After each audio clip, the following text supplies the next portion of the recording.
ಇಡ್ಲಿಗೆ ಒಳ್ಳೆ ಕಾಂಬಿನೇಷನ್ ಆದಂತಹ ಶೇಂಗಾ ಮತ್ತು ಪುದೀನ ಚಟ್ನಿನ ಯಾವ ಥರ ಮಾಡೋದು ಅಂತ ನೋಡೋಣ.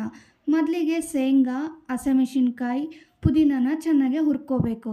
ಆದ ನಂತರ ಒಂದು ಮಿಕ್ಸಿ ಜಾರ್ ತಗೊಂಡು ಶೇಂಗಾ, ಪುದೀನ, ಮೆಣಸಿನ್ಕಾಯಿ, ಬೆಳ್ಳುಳ್ಳಿ ಹಾಗೆ ಸ್ವಲ್ಪ ಬೆಲ್ಲವನ್ನು ಹಾಕಿ ರುಚಿಗೆ ತಕ್ಕಷ್ಟು ಉಪ್ಪನ್ನು ಹಾಕಿಬಿಟ್ಟು ಗ್ರೈಂಡ್ ಮಾಡ್ಕೋಬೇಕು. ಒಂದು ಸಲ ಗ್ರೈಂಡ್ ಸ್ವಲ್ಪ ಆದ ನಂತರ ಎಷ್ಟು ನೀರು ಬೇಕೋ ಅಷ್ಟು ನೀರನ್ನು ಹಾಕ್ಕೊಂಡು ಚೆನ್ನಾಗಿ ನುಣ್ಣಗೆ ರುಬ್ಕೋಬೇಕು.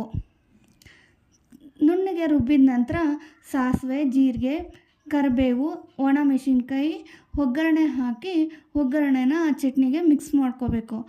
ಈ ಥರ ಮಾಡೋದು ತುಂಬಾ ಚೆನ್ನಾಗಿರುತ್ತೆ. ನೀವು ಇಡ್ಲಿಗೆ ಯಾವಾಗಲೂ ಶೇಂಗಾ ಚಟ್ನಿ, ಕೊಬ್ಬರಿ ಚಟ್ನಿ ಬದಲು ಈ ಥರ ಒಂದು ಸಲ ಮಾಡಿ ನೋಡಿ, ತುಂಬಾ ಟೇಸ್ಟಿಯಾಗಿರುತ್ತೆ.